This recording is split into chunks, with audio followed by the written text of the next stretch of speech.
So, back to Founding Fathers. Today's three topics are going to be Alexander Hamilton, building the Capitol, and amending the Constitution. So, again, we've been looking at the Founding Fathers, and I've been encouraging you to take a couple notes in each section in whatever form you would like. And these are the subheadings for the sections I'm going to address today. Let's see if I can find the right page. Ha! And it's actually, the real subheading is Alexander Hamilton, Government Official, but I couldn't fit all that in on my little whiteboard, so, you know, I made do. All right, Alexander Hamilton rose from a humble background to become one of the Founding Fathers of the United States. He helped to draft the Constitution, became the first Secretary of the Treasury, and laid the foundation for a strong economy. Early life. Hamilton was born in 1757 on Nevis, a small island in the Caribbean Sea that belonged to Britain. He had a talent for mathematics, and in particular for bookkeeping, keeping an accurate record of money passing through a business. For a time, while still in his teens, he was the manager of a trading company. Then, age 15, he was sent to study in America. Nevis, the birthplace of Alexander Hamilton. So in his early teens, boys and girls, he was managing a company. He was their accountant. And by the age of 15, they were like, you're grown up enough, off to the Americas you go to study. Life's a little different. Getting into politics. Hamilton arrived in America in 1772, at the time when people were talking about breaking away from Great Britain. He was in support of America's freedom and described his ideas in pamphlets that were widely read. During the American Revolutionary War, Hamilton served as one of General George Washington's most senior advisors. After the war, he became a spokesman for the state of New York. He was in favor of a strong national government and was one of the 39 delegates who signed the Constitution in 1787. By writing articles as part of the Federalist Papers, Hamilton helped win support of the Constitution during the ratification process. Secretary of the Treasury. In 1789, President Washington appointed Hamilton the first Secretary of the Treasury. His job was to deal with the finances of the new nation. He wanted to raise money through taxation, which would pay off the debt of the American Revolutionary War. So boys and girls, even the Revolutionary War cost money to be able to fight, and we were in debt as a new nation. But it doesn't change. He wanted the government to create a central bank and to give help to American businesses. There were bold ideas that Hamilton believed would make a strong national government, yet they went too far for some politicians. A split appeared in Washington's government, out of which emerged America's first political parties, the Federalists, led by Hamilton, and the Democratic Republicans, led by Thomas Jefferson. Duel to the death. Hamilton's #1 political enemy was Aaron Burr, then Vice President of the United States. From the state of New York, the men had clashed in debate several times, but things boiled over in 1804. Hamilton stated that Burr was not to be trusted with the reins of government, and in response, Burr challenged Hamilton to a duel. The pair faced each other at dawn on July 11, 1804, at Weehawken, New Jersey. I'm not sure how to say that. Pistol shots rang out. Hamilton's bullet snapped a branch above Burr's head. The bullet from Burr's pistol struck Hamilton's body. Hamilton died the next day. That's probably a good reason not to duel. And an interesting story. The New York Evening Post was a Federalist newspaper founded by Alexander Hamilton in 1801. Hamilton's portrait is used on the front of the current U.S. $10 bill. The duel between Alexander Hamilton on the right and Aaron Burr on the left. That's not a piece of history I hear about very often. Building the Capitol. Every nation has a capital city. The capital of the United States of America is Washington, D.C., named after George Washington, its first president. Choosing the site. So there was a big debate over this concept of choosing a site, and if you look, you can see on this map the ideas of whereabouts it is. Okay? It's hard to get a good close-up with the equipment I have. Choosing the site. On July 9th, 1790, Congress passed the Residence Act, which approved the creation of a national capital on the Potomac River.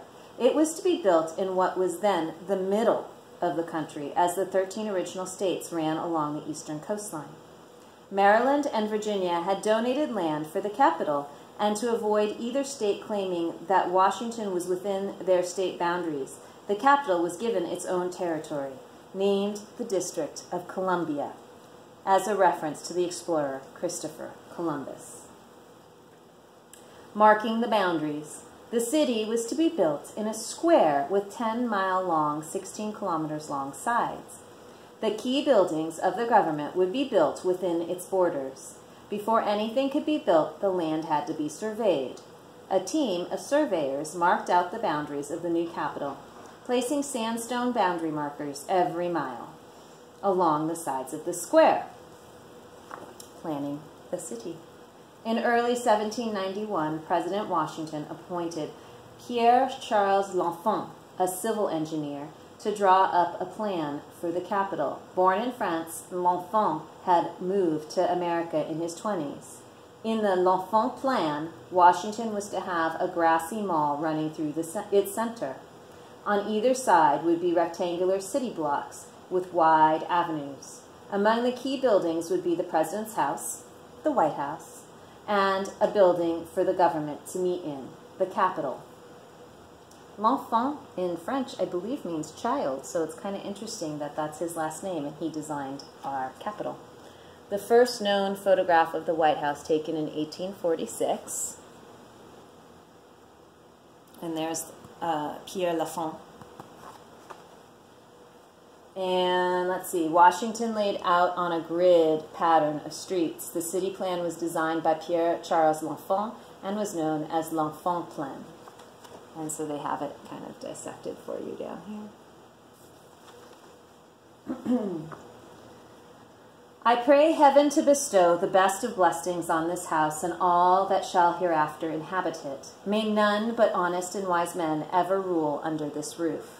President John Adams on the first night in the White House, November 1st, 1800. The White House. James Hoban, an Irish architect living in Philadelphia, Pennsylvania, won the competition to design the president's home. President Washington took great interest in the design and insisted that it was faced with sandstone. The first sandstone was laid in 1792, and after 8 years of building, President John Adams, America's second president, became the first president to live there. Because the outside of the building was painted white, it wasn't long before it became known as the White House. The Capitol. The winning design for the government headquarters came from William Thornton. He had studied medicine in Scotland before moving to America, where he worked as an architect. The foundation stone for the Capitol was laid in 1793. Very slowly, the building began to rise until in 1800 it was used for the first meeting of Congress. Construction work continued and changes were made to the design. One of the biggest changes came in 1855 when work began to build the huge dome that is known the world over today. Wow. Washington burns. On August 24th, 1814, British troops occupied Washington, D.C. during the War of 1812. They had orders to burn public buildings, and both the White House and the Capitol were set on fire and were badly damaged. The British withdrew from the city the next day. Destruction of Washington, D.C. by the British in the War of 1812. In the distance, the White House can be seen burning. And then the United States Capitol on Capitol Hill, Washington, D.C. is where Congress meets. So it's kind of neat that these designs have withheld the test of time and, you know, are icons. We know them as symbols of the United States.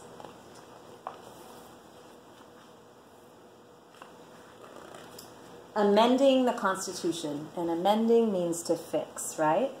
It can be very difficult to get a group of people to all agree to the same thing. This is just what happened during the ratification or approval process. When the 13 original states discussed the Constitution, some states argued that it needed changing, while other states were satisfied with it as it was. A living document. The Constitution has been called a living document or a work in progress. It's a way of saying that it can be changed, so it lives and grows as America changes through time. Right from the start, there were calls for change. During the ratification process, more than 200 changes to the Constitution were proposed by the states. James Madison reviewed them all. He took out all proposals that he and President Washington thought were against the interests of the new national government. Madison was left with a list of 12 changes or amendments called for by the states. Bill of Rights. On December 15, 1791, the states agreed to 10 of the 12 amendments on Madison's list. 2 were rejected. The amendments were added to the Constitution and are known as the Bill of Rights. They are designed to protect the rights of individual American people and place limits on the power of both national and state governments. The Constitution was handwritten by Jacob Shallis of Pennsylvania, who was paid $30 for his work, which would have been a lot of money back then.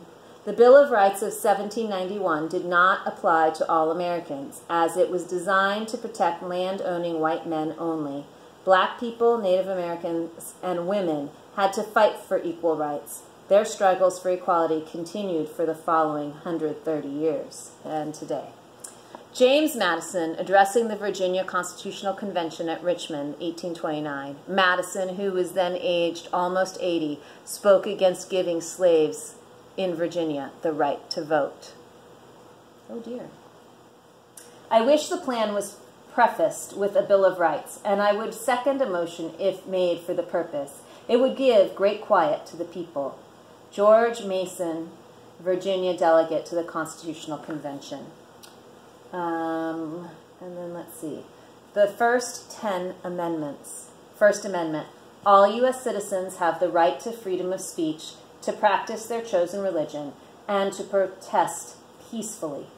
So that's your First Amendment right that we hear a lot about. Okay? Second Amendment. All U.S. citizens have the right to carry a weapon for self-defense. I've heard that stated differently before. Third Amendment. All U.S. citizens have the right to refuse soldiers from occupying their home, except if there is a war on. Fourth Amendment. All U.S. citizens have the right to refuse being searched or having their home searched unless a judge believes a crime has been committed.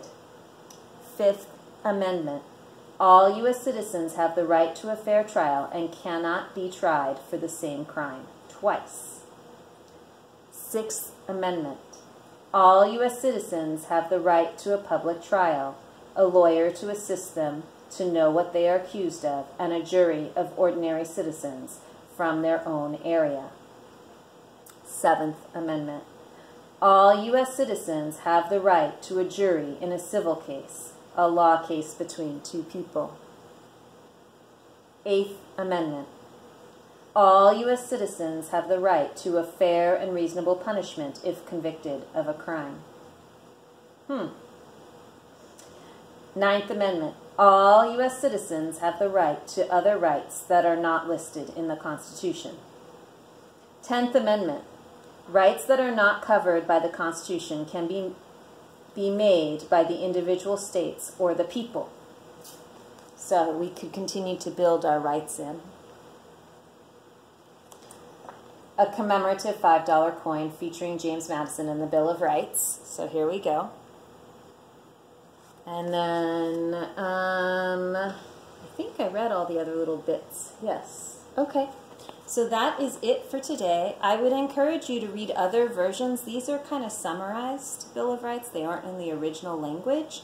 So I would, of course, encourage you to research those pieces for yourself and be familiar with them.